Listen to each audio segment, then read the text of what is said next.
Hello, everyone. Welcome to Tarnished Bronze. Now, we have a special treat today. We've got a crossover between the Cult Comics Corner and Erik's Oeuvre, and we are delving back into January 1987 with DNAgents number 16. And that's brought to us by Eclipse Comics and the author Mark Evanier, the artists Erik Larsen and Will Blyburg. And so the cover here, though, is also inked by Jerry Ordway, who will go on to do a lot of things at DC and have a big career ahead of him, including kind of being the fill-in artist, and not so much fill-in artist in a negative sense, but the only guy who can kind of follow in George Perez's footsteps and Ivan Hayes's footsteps in the various crises of DC universe. So Mark Evanier is kind of like a comic book and animation luminary, a whole bunch of credits in the 70s and 80s with animation, including the Hanna-Barbera sort of characters. He's done a lot of Gru, he's run these sort of independent comics as well as doing some stuff for Marvel and DC and a whole host of other publications.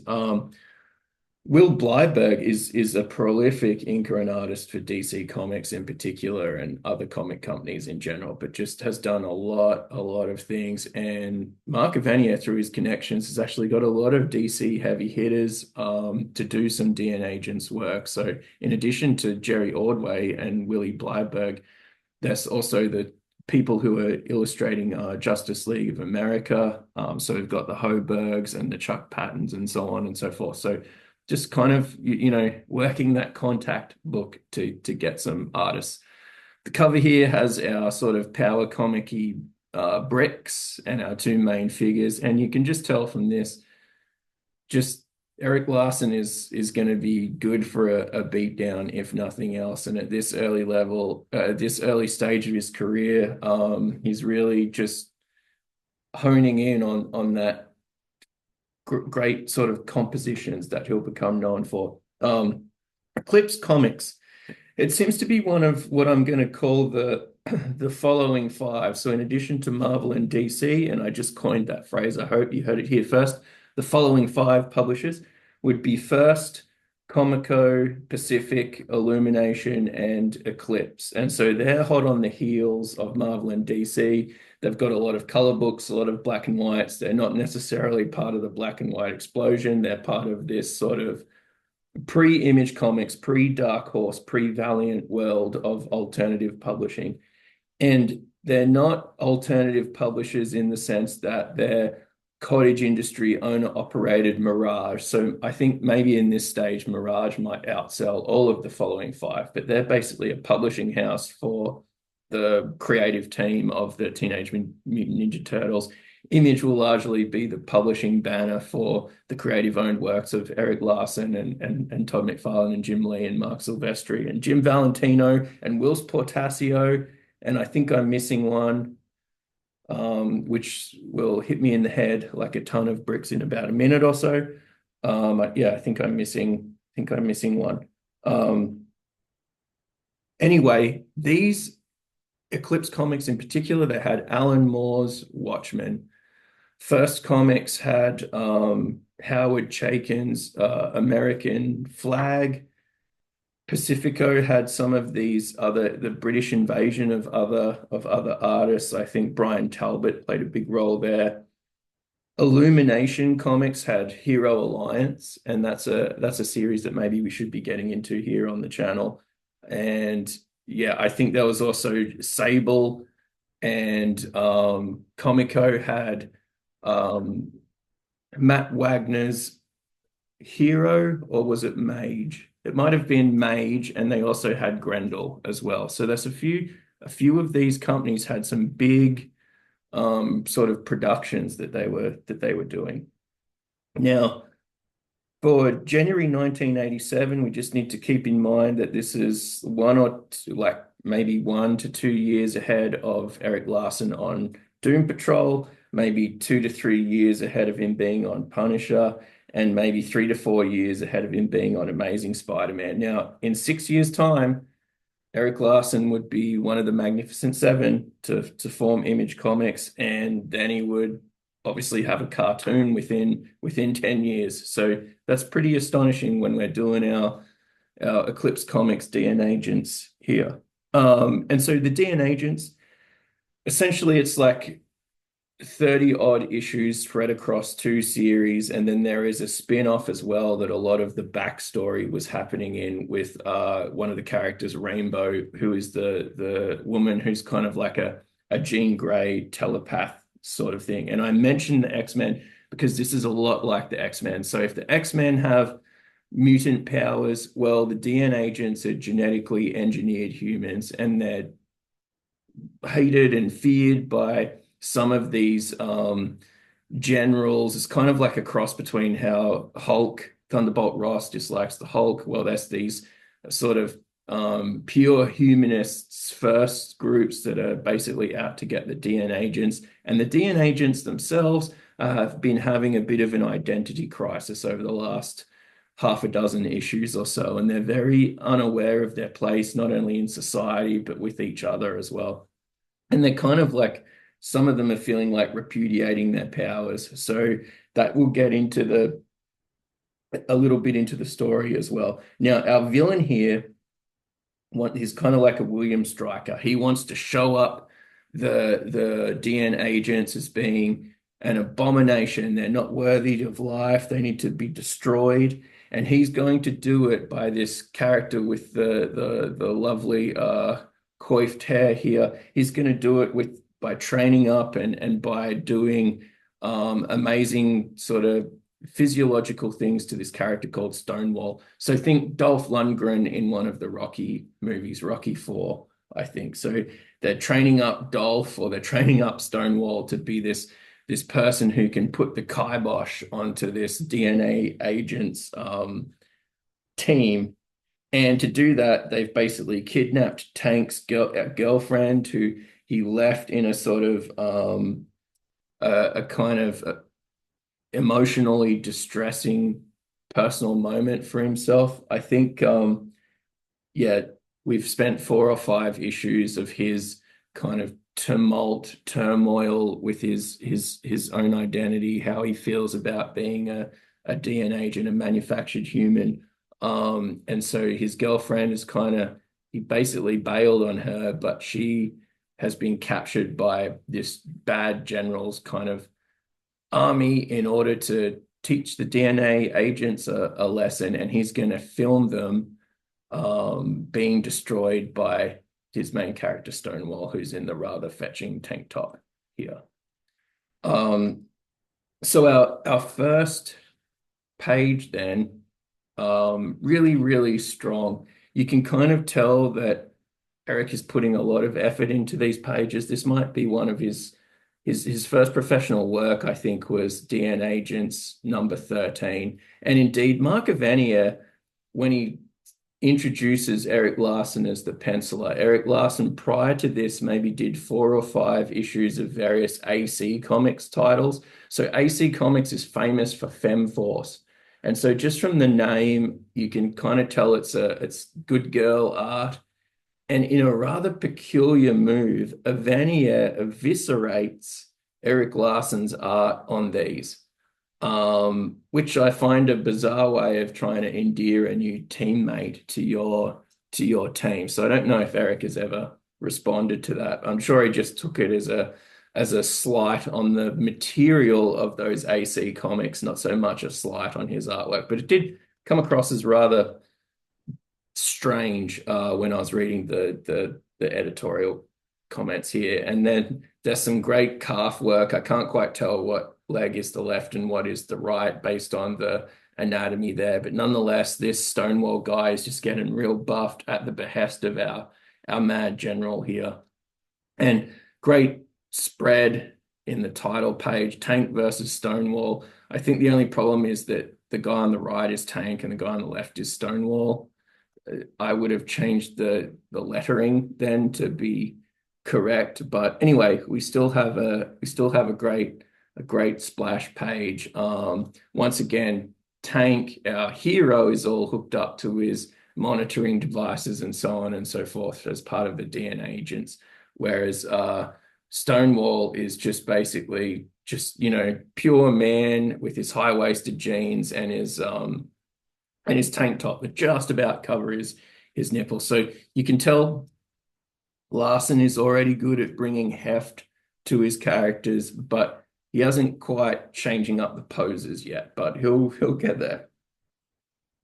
Now, probably here we get where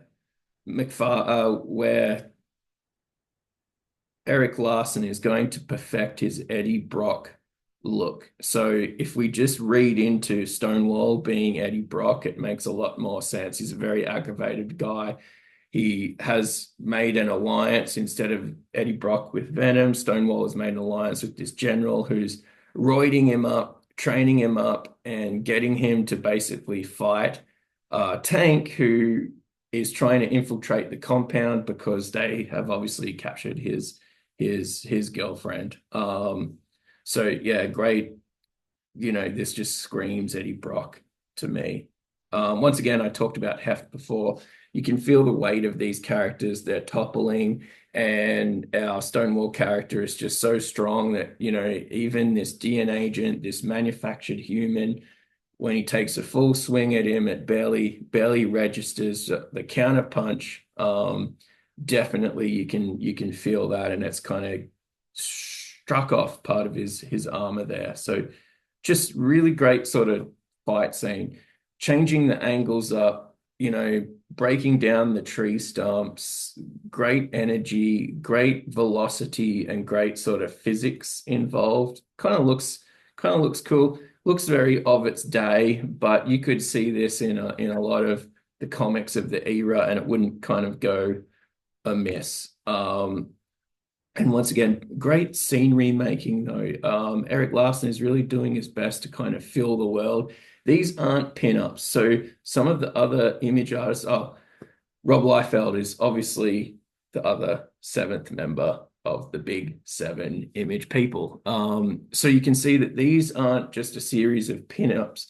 These are basically, these fights are occurring in a world. I mean, there's a train in the background, train tracks, all sorts of stuff is going on. I kind of really like what Erik brings to his fight scenes right here in 1987, and I love it just as much in 2025. It's a really undersold skill.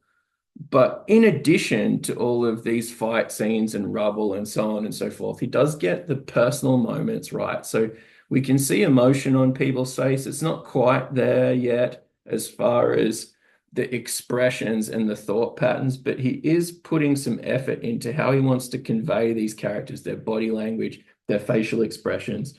Now it's character animation as well as what the characters are actually doing. And so the characterization, the facial features and stuff is something that Erik Larsen will have really down by the time we are reading his new comics right now. But he's already kind of getting there at the time here. But also he can really just throw punches with the best of them. We've seen on one of the episodes we looked at his Punisher. He does kind of do a really good boxing scene, but you can see the rage and the anger of Stonewall here, just with those eyes, just really sort of demented. The general is just celebrating. Perhaps that's a little bit too soon. And then Stonewall's wife is just sort of distraught here. So yeah, there's a lot going on. And there's so much detail. Even these little TV screens have details of the fight that's getting captured on television. Now here's Tank, our hero's girlfriend, and she's in the prison with our Power Comics bricks, and those bricks must be massive based on the size of her. They're not bricks, they're sort of cinder blocks. They're massive. And then yeah, they seem to change size between the panels, but that's okay. That's all part of the joy of comic books. And once again, our hero though is getting taken to town. And the connection between Rainbow, who is the rather garishly dressed superheroine who's a substitute for Jean Grey. Basically, she has telekinetic powers, is really trying to get through to Tank to make him know that his girlfriend is okay and that she'll be trying to escape soon. Nonetheless, you can just see how beaten up he is. This is a great scene with the silhouette. The image people would always draw good silhouettes. I think that's a visual shorthand. You can speed up the pages and so on with getting that kind of codified as part of your artistic vocabulary. The general is getting really angry. He thinks that Tank should be done for, and he's taking off his armor, and he's just going to take the beating, it seems like. This is another great scene. This where, you know, a dog's eye view, I guess, of everyone here. And finally, Stonewall just applies the finishing touch. You can just see the utter destruction, destroyed train, destroyed building. The only person standing is Stonewall. This is a really great panel here on the top right. The general says it's over, it's all done. And just look at the absolute joy that is on the face of Stonewall. He's just gleeful. He's exuberant. He's ebullient. He's done what he set out to do. He's proven that humanity is better than the artificial stuff.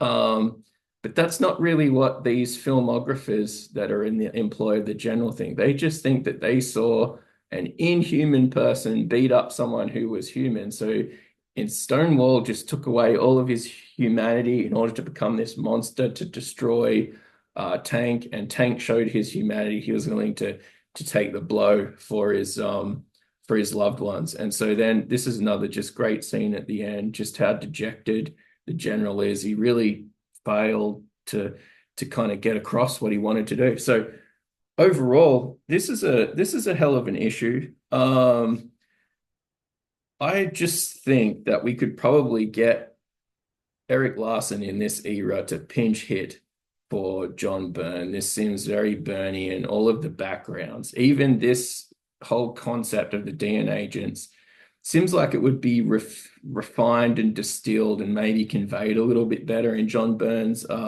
Next Men. So it's not just sort of wishful thinking here that Larsen is doing a Byrnean thing. In the future, Byrne would do a DNAgents X-Men riff of his own to great sort of effect, I think, although some people differ with that. And then I think also maybe Erik Larsen and John Byrne kind of have a few disagreements as well, especially with John Byrne, the John Cog in the Machine Byrne musings compared to Erik Larsen doing his own thing for a long, long time now.